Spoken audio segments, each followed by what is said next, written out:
할렐루야 하면 다 같이 아멘 하도록 하겠습니다. 할렐루야, 아멘. 네, 앞에 뒤에 옆에 있는 분들한테 이렇게 하면 좋겠습니다. 하나님의 뜻을 발견합시다. 한번 인사할까요? 하나님의 뜻을 발견합시다. 네, 다시 한 번 더. 오늘 참 잘 오셨습니다. 한번 인사할까요? 다시 한 번 더. 오늘 참 잘 오셨습니다. 오늘 참 잘 오셨습니다. 네, 오늘 참 너무나도 잘 오셨습니다. 그 이유가 오늘 오신 여러분들은 하나님의 그 뜻이 무엇인지 알 수 있게 되어지기 때문입니다. 저희 수련회 때에도 주제가 God's will이었어요. 하나님의 뜻. 그래서 하나님의 뜻을 우리가 알아가자. 그래서 우리 한 사람 한 사람들이 하나님이 만드신 그 걸작품, 그 마스터피스, 그죠? 그 누구도 없는, 전에도 없었고 지금도 없고 그 후에도 없는 그 완벽한 걸작품이다. 그리고 하나님께서 우리 한 사람 한 사람들을 만드실 때 그 목적을 가지고 다 만들었다. 그래서 나와 다르기 때문에 그 사람들을 손가락질하고 뭐라고 할 게 아니라 그 각자마다 하나님께서 아름답게 만드시고 각자마다 그 목적을 두고 하나님께서 만드셨다. 그렇기 때문에 우리를 만드신 그 하나님의 뜻을 알아가기 위해서는 우리가 기도해야 된다. 하나님과 대화해야 된다. 기도가 기도잖아요. 그죠? 대화가 기도이기 때문에. 그럼 어떻게 기도하느냐? 그거에 대해서 저희가 이제 수련회 때 나눴었습니다. 그래서 4가지로 저희가 살펴봤는데 우리 학생분들은 아마 기억하고 있을 것 같아요. 그래서 제가 여러분들에게 수련회 참석 안 했지만 오늘 예배 보너스로 제가 특별하게 알려드리는 겁니다. 여러분들 수련회비 안 내셨잖아요. 그죠? 네. 제가 보너스로 알려드리는 거예요. 자, 첫 번째로는 어떻게 했어야 됐냐면 기도는 ask 해야 된다. 먼저 물어봐야 된다. 하나님 앞에 모든 것들을 다 기도로 물어봐야 된다라고 했습니다. 그래서 기도 두 번째로 하나님 앞에 어떻게 하면 뜻을 알 수 있느냐. 두 번째로는 listen 해야 된다. 우리가 기도했으면 하나님이 우리에게 응답해 주실 때까지 우리가 그걸 기다리고 그 응답을 들어야 되는 거예요. 자, 세 번째로는 D입니다. discern. 그래서 분별해야 된다. 우리가 기도한 것들이 하나님이 음성을 주셨는데 그게 하나님이 주신 건지 그거를 분별해야 된다라는 거예요. 그래서 우리가 응답받았다라고 하는 것 중에서 100%로 만약에 따지면 90%가 우리 그냥 자신이 생각한 거라는 겁니다. 그냥 우리가 하나님이 주셨다라고 생각하지만 사실은 우리의 그냥 뜻이라는 거예요. 그리고 나머지 7%는 사탄이 주는 겁니다. 하나님이 우리에게 주셨다라고 생각하게, 교묘하게 그렇게 유혹해서 하나님이 주신 게 아니라 사탄이 주신 그런 응답을 우리가 따르는 거예요. 자, 나머지 3%밖에 안 남았습니다. 그 3%가 바로 하나님이 우리에게 주신 그 응답이라는 거예요. 그래서 그거를 분별하기 위해서 우리가 잘 하나님 앞에 기도해야 된다는 겁니다. 자, 그럼 마지막으로는 무엇이냐면 obey 해야 된다. 하나님이 우리에게 말씀을 주셨고 응답하셨고 그걸 우리가 분별하였다면 그 말씀 우리가 순종해야 된다는 거예요. 그 말씀을 나중에 순종해야지 내가 편할 때 내가 순종하고 싶을 때 그걸 순종하는 게 아니라 하나님이 그 말씀을 주셨을 때 즉각적으로 지체하지 말고 기쁨으로 그것을 순종해야 된다라고 우리 수련회 때 나눴습니다. 네, 그래서 오늘 제목도 God's will이니까 오늘 딱 제가 교회에 오니까 현섭이가 먼저 있었어요. 그래서 현섭이가 뭐라고 하냐면 오늘 목사님 저희 수련회 때 거 똑같은 거 해요? 이러더라고요. 네, 똑같은 거 하지 않습니다. 오늘 하나님의 뜻을 알기 위해서 여러분들에겐 똑같이 하면 아이들이 똑같은 거 들으니까 은혜가 없을 거 아니에요. 그죠? 오늘 주시는 하나님의 그 은혜가 오늘 이 자리에 있기 때문에 그 은혜를 저희가 받고 하나님의 뜻대로 살아가는 저와 모든 여러분들이 되어지기를 간절히 소망합니다. 학창 시절에 제가 공부를 별로 좋아하지 않았습니다. 네, 그래서 학교에서 성적이 별로 좋지 않았던 것 같아요. 근데 이제 대학교를 가서 미국에서 이제 대학교를 다니다가 대학교 1까지 이제 다니게 되었는데 그것도 하나님의 은혜죠. 공부를 좋아하지 않았는데 대학원까지 다녔습니다. 그래도 또 그 은혜로 또 이제 졸업까지 어떻게 하게 됐어요. 그런데 이제 대학원을 다닐 때 어느 목사님께서 처음에 수업을 딱 시작할 때 그 교수님들이 이제 실라버스라고 해가지고 그 강의 계획서를 나눠줍니다. 학생들한테. 그래서 이 수업 때는 어떤 책들을 교재를 사야 되고 그 다음에 어떤 과제를 에세이를 너가 내야 되고 그다음에 어떤 걸 중점적으로 배울 거다라는 거를 가르쳐 줍니다. 근데 그 강의 계획서를 저는 처음 받았을 때 그냥 이렇게 이거 숙제가 있구나 이런 것들만 체크하는 정도였어요. 그래서 이런 책들을 사야 되는구나. 근데 그 공부를 어떤 잘하시는 목사님께서 이제 팁을 저한테 이제 알려주는 거예요. 그 강의 계획서를 보고 교수님이 누구인지를 알고 그 중점을 보았다면 그 교수님이 어떤 논문을 썼는지 그런 것들을 인터넷으로 찾아본다는 겁니다. 그렇게 하다 보면 그 교수님이 관심 있는 것들이 알게 되어지고 에세이 쓸 때, 과제 낼 때 그거를 어떻게 이렇게 좀 비슷하게 그 내용을 추가해서 넣게 되어지면은 교수님이 굉장히 좋아한다라는 거예요. 그래서 성적이 굉장히 잘 나온대요. 그런 이제 팁을 저한테 이제 알려주는 거예요. 그 말의 뜻은 그 교수님의 뜻이 무엇인지, 그 교수님이 이 수업을 통하여서 뭘 하고 싶으신지 그걸 우리가 알아야 좋은 성적을 받을 수가 있다라는 겁니다. 그래서 잘하고 그것을 파악하고 뜻을 알아서 과제를 잘 내면 좋은 성적을 받고 칭찬을 받고 그 수업을 우리가 잘 패스할 수 있게 되어지는 것이죠. 자, 그렇다면 오늘 우리가 하나님의 뜻을 잘 알 수 있는 그 계획서와 교재는 바로 우리가 오늘 읽고 우리가 믿고 나가고 있는 이 바로 성경책인 것입니다. 이 말씀을 통하여서 하나님의 그 뜻을 파악하고 성실하게 우리가 잘 행해 나아간다면 하나님의 그 목적대로 우리는 삶을 살아갈 수 있는 것이고 또 하나님께 칭찬받고 우리도 패스, 지옥이 아니라 천국으로 갈 수 있게 되어지는 그 탑승권을 받게 되어지는 것입니다. 저와 여러분들이 하나님의 그 우등생들이 되어지기를 간절히 소망합니다. 하나님의 우등생. 그래서 모두가 다 꼭 우등생이 아니어도 괜찮습니다. 우등생이 아니어도 낙제하고 또 때로는 과제를 좀 늦게 내고 해도 포기하지 마시고 끝까지 하다 보면 재시험도 받고 하다 보면 패스하게 되었어요. 그래서 그 수업만 포기하지 않으면 되는 거예요. 다시 재도전할 수 있고 다시 재도전할 수 있습니다. 그렇기 때문에 여러분 포기하지 마시고 끝까지 그 하나님 말씀 붙들고 우리 모두가 패스하여서 천국의 시민권을 따는 저와 여러분들이 되어지기를 간절히 소망합니다. 오늘 본문 말씀은 다니엘 3장 말씀입니다. 다니엘 3장 말씀이에요. 너무나도 우리가 잘 알고 있는 내용입니다. 때로는 잘 모르시는 분들도 계실 수 있을 것 같습니다. 그래서 오늘 본문에 있기에 앞서 1장, 2장, 3장에 있는 말씀을 저희가 함께 나누려고 합니다. 그래서 3장에 있기 전에 1장에 보면 한 인물이 등장하게 되어집니다. 성경 있으신 분들은 다니엘서 한번 피셔서 같이 보셔도 좋고요. 구약 성경입니다. 구약 성경 1237페이지입니다. 다니엘서 3장 1장부터 보죠. 다니엘서 1장입니다. 1231페이지입니다. 거기에 보면 다니엘 1장 1231페이지에 보면 이 다니엘서에 등장하는 인물이 있습니다. 그 인물이 누구냐면 바로 느부갓네살이에요. 성경에서 유머로 가장 나이가 어린 사람이라고 이렇게 4살이라고 해가지고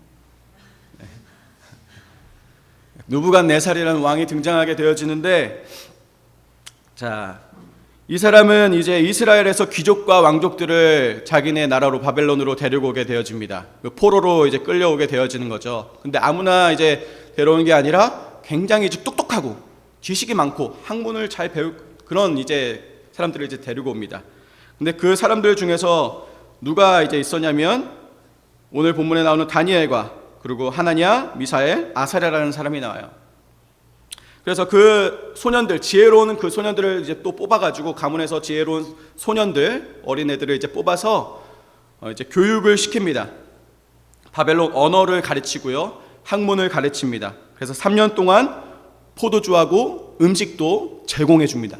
무료로 이제 제공해 줘요. 그러면서 이제 교육시키는 거예요. 그래서 3년 후에 시험을 봐서 통과하게 되어지면 그 왕, 느부갓네살 왕에게 조언을 할 수 있는, 그 왕과 같이 이제 생활할 수 있는 그 위치를 이제 얻게 되어지는 것입니다. 그래서 그 후보생 중에서는 이스라엘에 있는 다니엘과 그 세 친구들, 즉 4명의 그 소년들이 이제 포함이 되었던 거죠. 그래서 저희가 잘 아는 이름이 아니라 하나냐, 미사엘, 아사랴라고 나와 있는데 그 이름이 이제 바뀐 겁니다. 이 바벨론식으로 이름을 이제 바꾼 거예요. 그래서 다니엘, 그다음에 사드락, 메삭, 아벳느고 이렇게 이제 바뀌게 되는 겁니다. 다니엘도 이제 이름이 바뀌긴 하지만 벨드사살이라고 저희가 잘 그래도 익숙한 이름 사드락, 메삭, 아벳느고로 이제 바벨론식으로 그 소년들이 이름이 바뀌게 되어집니다. 자, 그래서 1장 8절을 한번 보시면 1장 8절을 한번 보세요. 여기 중요한 말씀이 나옵니다. 완전 밑줄 짝짝 동그라미 땡땡 돼지고리 땡땡이에요. 여러분 펜 있으신 분들은 빨간 줄 짝짝 형광펜 짝짝 돼지고리 땡땡입니다. 1장 8절 성경에 있으신 분들은 또 앞에 이제 장로님께서 띄워드렸는데 함께 읽어보도록 하겠습니다. 시작. 다니엘은 뜻을 정하여 왕의 음식과 그가 마시는 포도주로 자기를 더럽히지 아니하리라 하고 자기를 더럽히지 아니하도록 환관장에게 구하니. 자, 여기서 중요한 것이 다니엘은 뜻을 정하였다라는 게 굉장히 중요한 포인트입니다. 왕이 음식과 또 포도주를 제공해 주었어요. 근데 다니엘이 그 뜻을 정하여서 그 음식과 포도주를 거부하게 되어집니다. 그래서 그 관리하는 환관장, 그 내시 중에서 제일 높은 관리하는 그런 사람에게 이제 요구를 하게 되어지는 겁니다. 하나님의 뜻을 구하였던 다니엘이었어요. 그래서 이 다니엘의 뜻은 하나님의 그 뜻 안에 거하려고 하는 노력이었습니다. 그래서 감히 왕이 주는 걸 거부해? 이 포로로 왔던 너가? 이런 생각이 들었을 수도 있겠죠. 그 환관장에 처음 들었을 때. 근데 그것을 취하고 먹는 것은 자기를 더럽히는 것이다 라고 해서 대신 물하고 채소를 달라라고 다니엘이 요구하게 되어집니다. 근데 다니엘이 여기서 고기랑 포도주 대신에 그냥 야채하고 물을 먹겠다라는 거는 이 다니엘이 베지테리언이어서 그런 게 아니었던 거죠. 야채를 좋아해서 그랬던 게 결코 아닙니다.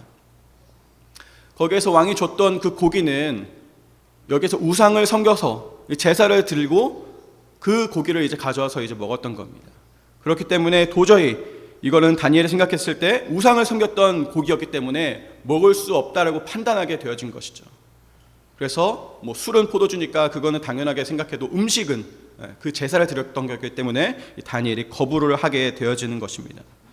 그래서 다니엘은 이 땅에 이 바벨론 강력한 자신의 왕으로 세워진 그 느부갓네살 왕보다도 그 위에 있는 모든 것들을 다 통치하시는 하나님을 더 섬겼던 사람이었다라는 것입니다. 그 하나님을 먼저 생각한 사람이었다라는 거예요. 자기 나라도 아니었습니다. 다른 나라에서 어디에 있든지 어떠한 환경이든지 상관하지 않고 다니엘은 하나님을 향한 그 뜻을 지키고 마음을 지켰습니다. 제가 어렸을 적에 교회를 다닐 때 교회에 무서운 선생님이 한 분 있었습니다. 엄청 까불었거든요, 제가. 그러니까 선생님한테 맨날 혼났어요. 근데 그 선생님이 굉장히 이제 지식이 많고 똑똑한 분이셨습니다. 그래서 어느 날 한국에 이제 직장을 이제 다니시게 되어지는데 한국의 그 직장의 문화는 이제 회식을 하게 되어지잖아요, 회식. 그럼 이제 사람들이 일이 끝나고 나서 회식 자리에 가서 뭐 음식도 먹고 이제 술을 마시게 되어집니다. 근데 그 선생님께서는 믿음이 이제 뛰어났기 때문에 그 술을 이제 거부하게 되어집니다. 그 자기의 윗자리에 있는 사람이 권했지만 그걸 이제 거부하게 되어져요.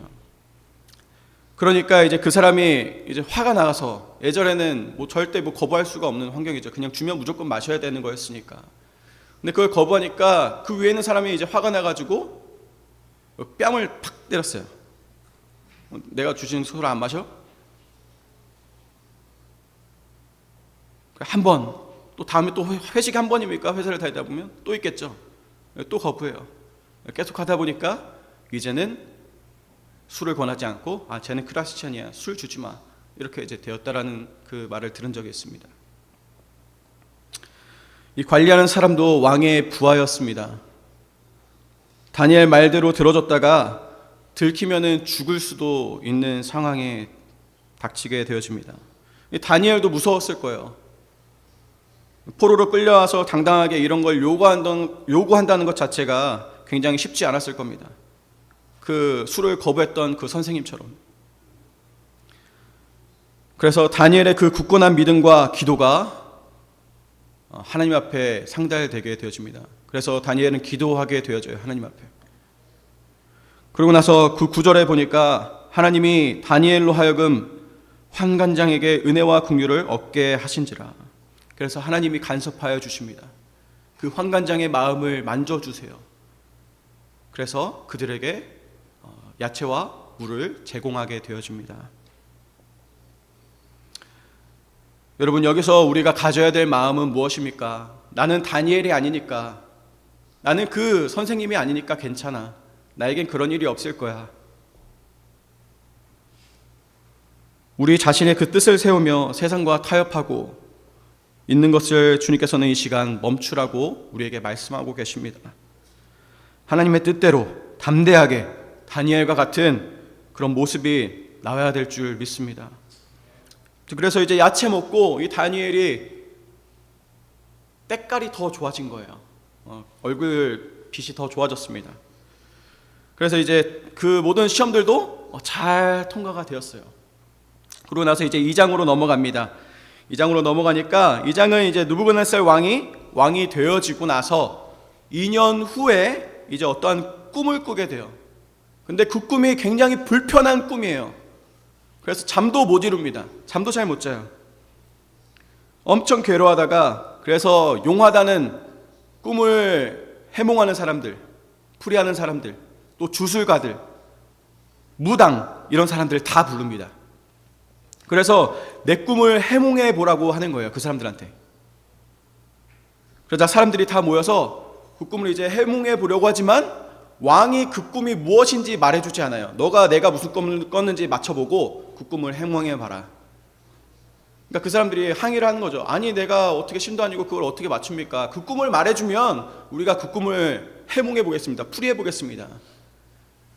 왕이 아니다, 너희들은 다 무슨 꿈을 꿨는지 맞춰야 되고, 그 다음에 그 꿈이 무엇인지 해석해야 된다 라고 말해요.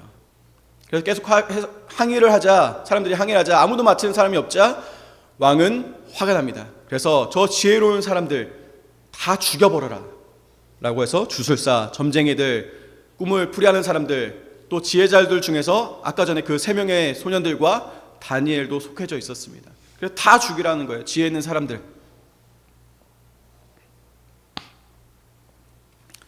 자, 그런데 이제 다니엘에게 그 밑에 있는 지역 부하가 이제 찾아오게 됩니다. 아리오게라는 사람이에요. 그 사람이 이제 찾아왔는데 이 다니엘이 왕에게 내가 직접 찾아뵙고 말씀드리겠습니다 하고 이제 시간을 법니다. 그래서 내일 찾아뵙겠습니다. 그러고 나서 이제 다니엘은 하나님 앞에 기도를 하게 돼요. 그리고 기도하고 잠을 자는 중에 하나님께서 다니엘에게 환상으로 그 꿈을 알게 하시고 그 꿈이 무슨 뜻인지 깨닫게 하십니다. 그래서 그 왕에게 이제 찾아가서 그 꿈 무슨 꿈 꿨죠? 그리고 무슨 꿈입니다. 이게 무슨 뜻입니다. 라고 다 이제 말해주게 됩니다. 그러니까 느부갓네살 왕이 이제 속이 뻥 뚫렸어요. 그래서 너에게 예물과 이제 좋은 것들을 내가 너희들한테 이제 베풀어 줄게. 더 높은 위치로 내가 이끌어 줄게. 그리고 또 하나님을 찬양하게 되어집니다. 심지어 47절에 보면.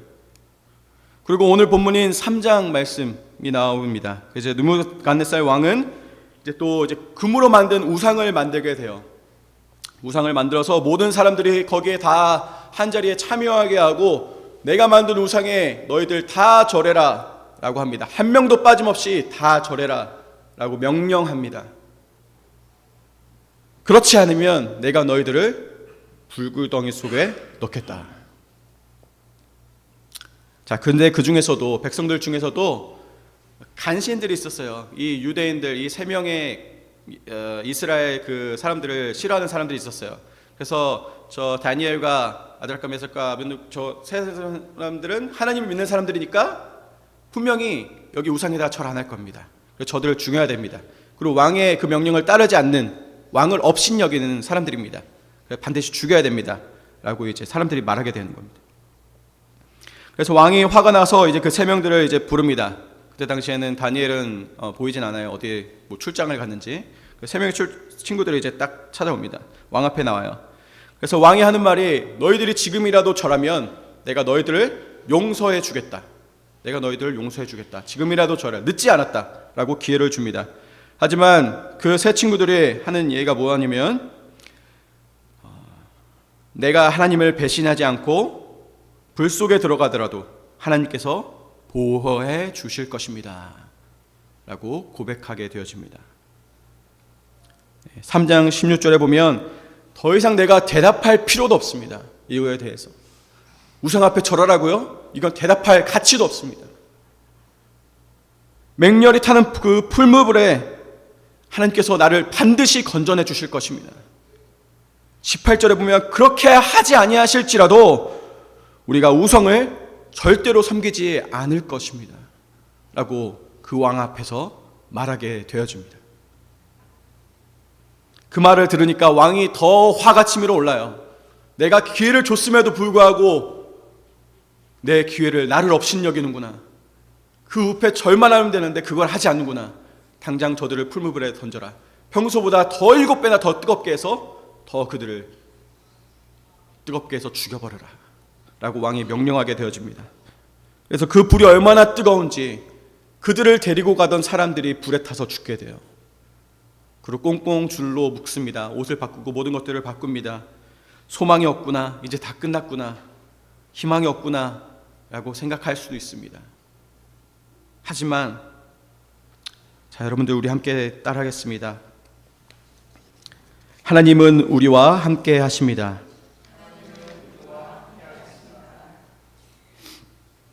그렇습니다. 하나님은 우리와 함께 하십니다. 하나님은 우리와 함께 하십니다. 어느 한 순간에든지 하나님은 우리와 함께 하고 계십니다. 그 순간에도 하나님은 그들과 함께 하고 계셨습니다. 뺨을 맞는 순간에서도 하나님은 그 선생님과 함께 하고 있었습니다. 예수님께서도 우리가 앞서 찬양하였듯이 십자가 고통당하시고 버림받으시던 그 순간에서도 하나님은 그 예수님과 함께 하고 계셨습니다. 그리고 두 번째로 따라해 보겠습니다. 고난은 축복입니다. 고난은 축복입니다.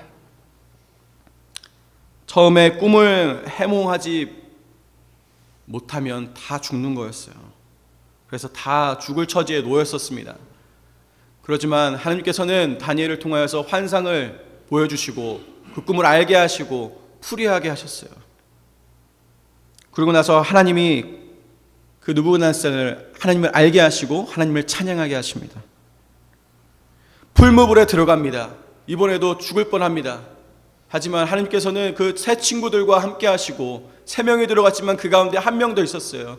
예수님과 같은 형상이 있고 그들을 지켜 보호하여 주셨습니다. 하나님이 그 자리에서도 함께하고 계시고 그 고난을 통하여서 느부갓네살이 하나님을 찬양하게 되어지고 그들의 자리가 더 높아지게 되어지는 것을 우리가 성경을 통해서 알 수가 있습니다. 여러분들 오늘 이 다니엘서를 통하여서 무엇을 알게 되어지고 무엇을 하나님께서 느끼게 하고 계십니까? 우리의 삶이 평탄하지 않습니다. 반드시 고난이 찾아오게 되어지고 역경이 찾아올 때가 있습니다. 건강적으로 또 학업적으로 물질적으로 또 관계적으로 여러 가지 어려움이 우리에게 찾아올 수가 있습니다. 하지만 하나님께서는 그 가운데서도 우리 가운데 계시고 그 고난을 통하여서 우리가 그 축복을 깨닫기에 하나님께서는 원하신다라는 것입니다. 우리 각자가 걸어가는 이 삶 속에서 우리를 향하는 그 하나님의 뜻은 무엇입니까? 다니엘을 향하는 하나님의 그 뜻은 하나님을 바라보길 원하고 그 어려운 죽을 만한 상황에서도 굳건하게 그 믿음을 지키길 하나님께서는 원하셨던 것입니다. 그럼을 통하여서 그 위험천만한 그 죽음 앞에서의 그 믿음을 지킴으로 말미암아 느부갓네살 왕이 하나님을 알게 하시고 하나님을 찬양하게 하셨던 거예요. 우리를 향한 하나님의 뜻은 무엇입니까? 여러분, 모래 위에 발자국이라는 시가 있습니다. 그 내용이 무엇이냐면 이것을 마지막으로 제가 오늘 말씀을 마무리하도록 하겠습니다. 모래 위에 발자국이라는 시가 있어요. 한 사람이 있습니다. 한 청년이 있는데 바닷가 옆에 모래사장을 걸어가는 거예요. 걸어가는데 발자국이 두 개가 있습니다. 오른편에 왼편에. 한 사람은 그 청년이고 한 사람은 그 예수님이었습니다. 그 발자국이 찍혀져 있고 하늘 위로는 그동안 그 청년이 지나왔던 인생들이 필름처럼 영화처럼 지나가고 있습니다. 그래서 잘 지나가고 있나 보다 하고 계속 걸어가고 있는데 뒤를 되돌아보니 어느 순간 그 발자국이 끊어져 있는 겁니다. 한 사람의 발자국만 남겨져 있는 거예요. 그것은 예수님이 아니라 그 자신의 혼자만의 그 발자국이라고 생각이 되어지고, 그때가 언제인가 다시 되돌아보니 그 사람이 가장 힘들었고 어려웠던 그 순간이었던 겁니다. 그래서 그 사람이 하나님 앞에 이제 외치게 되어집니다. 하나님, 언제든지 저와 함께 해주신다 그랬잖아요. 왜 발자국이 하나뿐입니까? 왜 저를 버리셨습니까?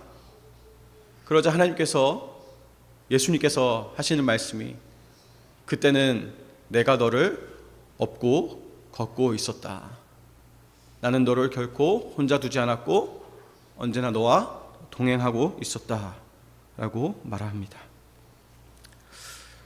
억울하고 속상하고 희망이 없고 길이 보이지 않는 그런 순간들이 있습니다. 답답하고 쫓기는 것 같이, 또 내가 주인으로 살아가던 그런 모든 순간들 가운데서도 하나님은 언제나 우리와 함께하고 계셨고 우리의 생각을 뛰어넘어서 일하시고 계심을 우리가 깊게 믿고 나가길 간절히 소망합니다. 하나님의 뜻을 깨달아서 오늘 하루도 또 내일 하루도 또 주님 다시 오실 그날까지 믿음을 굳건히 지키며 나가는 저와 여러분들이 되어주시기를 간절히 소망합니다. 우리 함께 기도하겠습니다. 하나님 아버지, 감사합니다. 오늘 이 다니엘서를 통하여서 하나님 말씀을 함께 나눴습니다. 하나님, 다니엘이 그 순간에 죽을 뻔한 순간에서도 하나님께서는 그 꿈을 알게 하시고 풀이하게 하셨습니다. 하나님, 다니엘의 그 세 명의 친구가 그 불구덩이에 들어가서 죽을 뻔한 그 상황에서도 그 자신을 믿는 것이 아니라 오히려 하나님에 대한 믿음을 저버리지 않고 그 하나님의 뜻을 굳건하게 지키며 믿음을 지키며 나아갔습니다. 하나님, 우리가 살아가는 순간 얼마나 주님을 찾고 얼마나 주님 앞에 기도하며 주님의 뜻을 구하면서 나아가고 있습니까? 주님께서 우리에게 말씀하신 그 뜻을 구하며 이 땅의 시선으로 바라보지 않고 하나님의 그 시선으로 우리가 살아가며 나아가길 원합니다. 그 축복의 길을 우리가 걸어가며 나아가길 원합니다. 하나님, 오늘 우리에게 말씀해 주신 이 말씀을 우리가 잊어버리지 않고 다니엘과 그 세 명의 친구들을 교훈 삼아서 우리가 앞으로 살아가는 그 모든 순간순간들마다 하나님 앞에 기도하며 그 하나님의 뜻을 구하며 우리가 깨달아지며 응답받고 나아가는 우리 모두가 되어질 수 있도록 주님께서 함께하여 주시옵소서. 감사드리며 이 모든 말씀 예수 그리스도 이름으로 간절히 기도드리옵나이다. 아멘.